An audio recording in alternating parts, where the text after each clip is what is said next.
After some rough years, it looks like Aston Martin is finally coming back to the big stage. The current F1 season started very well, and that was the first indicator that the new management has set the right course and that this British brand is becoming relevant again. But the real thing comes with the latest, 12th iteration of the brand's most iconic model, the DB. The new model not only replaces the underperforming DB11, it is also here to set a new order in the world of most prestigious cars, to establish a whole new segment that blends two of the most desirable classes among car enthusiasts, Gran Tourer and a Supercar. Stay with us as we are bringing to you an insight into Aston Martin DB12, the first ever Super Tourer. Just 3 years ago, Aston Martin looked like a brand in a big decline, like a brand that is about to vanish from the automotive scene. However, things changed rapidly with the new owner and new management, which was gathered from competing sides of the industry, including ex-Ferrari and ex-AMG guys. These 3 years have been quite turbulent, with constant castling. We saw 3 chief executives in 3 years, and it looks like things have finally settled with the former Ferrari boss, Amedeo Felisa, who has been part of the team since 2021 and took charge last year. It looks like the stumbled premium car maker has finally found its way back to glory, and the results are already there.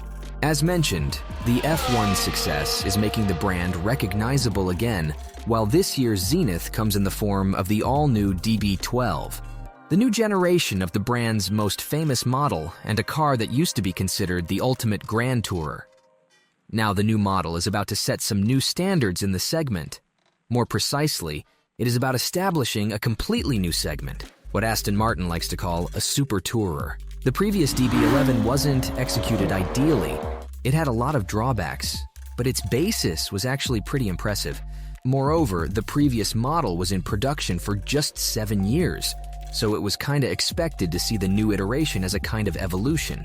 The new Aston Martin indeed is an evolution, even though the company claims 80% of the parts are completely new. The DB12 is what you get when you put development into the right hands. With the management that originates from the world of engineering, rather than the world of marketing, which is, unfortunately, the reality of today's automotive industry, the original chassis was made to perfection. It is 7% more rigid than before, while the weight distribution now leans toward the rear end, with 52% of the mass on the rear end. As for the suspension setup, Aston Martin engineers did a lot of fine-tuning, but the basic setup is kind of familiar, with the double wishbone at the front and multi-link on the rear end. The result comes in way better handling. The new DB feels more agile, despite the fact that we are still talking about a car that weighs more than 3,700 pounds. This leads us to one of the most interesting details about the DB12 tires. This is the first production car to feature Michelin's latest and finest Pilot Sport S5 performance tires, and boy, they are massive. In numbers, that would be 275/35 R21 in front and 315/30 R21 out back.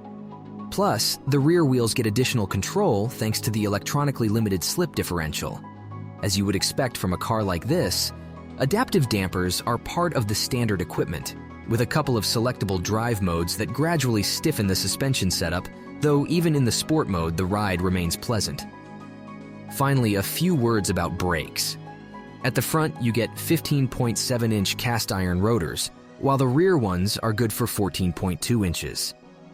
If that's not enough, the company also offers an optional carbon ceramic set that improves braking performance and saves about 60 pounds.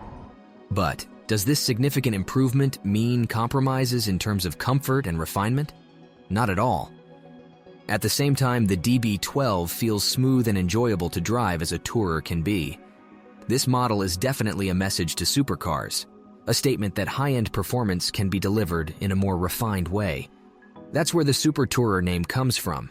It's a new class of vehicles that take the best of two worlds without bigger compromises, a class that could easily turn traditional supercar buyers into models like the Aston Martin DB12. Improvements can be found in every area of the new DB12, and some of the most significant are under the hood. There, you won't be able to find a good old 5.2-liter V12 due to emission standards. Instead, There is the Mercedes-sourced 4-liter V8, which was also part of the offer in DB11 since 2017. But the new engine is nothing like the one in DB11, despite the same basis. It has been heavily upgraded by Aston Martin engineers. New cam profiles, way bigger turbo, and a new cooling system are just some of the revisions that bring significant power boost over the previous engine. In numbers, that would be 671 horsepower at 6,000 revolutions per minute and 590 pound-feet of torque, available already at 2,750 RPMs. That's a massive 143 horsepower and a 77 pound-feet boost over the previous version of the twin-turbo V8. It's also notably more powerful when compared to the old V12, which was rated at 630 horsepower and 519 pound-feet. Besides the massive power boost, the best thing about the new powertrain is that Aston Martin engineers didn't want to compromise the driving experience for the sake of performance. All this power comes directly from the V8 engine. There is no electric motor or even a mild hybrid setup, just pure gasoline power. But the story doesn't end here. Although the transmission is the same 8-speed unit from the previous model, it's been heavily revised, with a shorter final ratio that has nothing but a highly positive effect on acceleration and overall driving experience. The new DB12 can hit 60 in about 3.5 seconds, which is a half-second quicker than the DB11. The top speed goes up to 202 miles per hour. Throughout history, the style has always played an important role, and the DB never lacked it. Moreover, some of the generation became iconic, which probably won't be the case with the outgoing DB11. Although unquestionably a good-looking car, this model has always been missing something. Although full of elegant aesthetic solutions, they didn't seem put well together. The new Aston Martin DB12 is a different story. Once again, the designers were looking back to vintage iterations, and although there is undeniable connection with the DB11, the new car is simply executed way better. It looks more aggressive thanks to the upgraded grille design, while the whole vehicle somehow looks more muscular and eventually more mature. The interior design is, in our humble opinion, the biggest improvement over the previous model. The DB11 simply lacked style. It never looked worthy of the iconic nameplate because the dashboard looked outdated and less upscale when compared to the competition, despite the use of exceptional materials. Moreover, the infotainment was an absolute disaster. All this changes with the new model, which looks way better from the inside. There is way more sense of style, thanks to the elegant dashboard design that combines simplicity and, once again, an exceptional selection of materials. It's hard to find a piece of interior that isn't wrapped with high-end leather, while the ergonomics seem even better than before, even though the previous model was already great in this aspect. Although with significantly improved performance, this is still primarily a tourer, so the back seats are still there, though not particularly spacious. The front seats, on the other hand, are amazing, with a perfect mix of comfort and side support. Interestingly, the new model offers better outward visibility, even though the glass surfaces are actually smaller. The steering wheel is also completely new, and it doesn't just look great, it also feels perfect in our hands. It is well-weighted and way more responsive than before. This leads to our favorite part of the new cabin, and that is the center console, which is high, massive, and full of physical controls.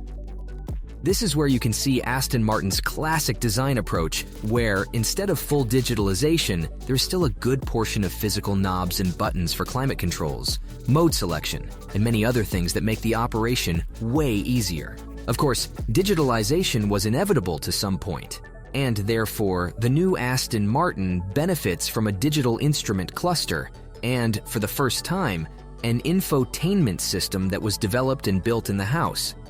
It runs on a reasonably sized 10.25-inch screen, and it works way better than the previous Mercedes-sourced unit.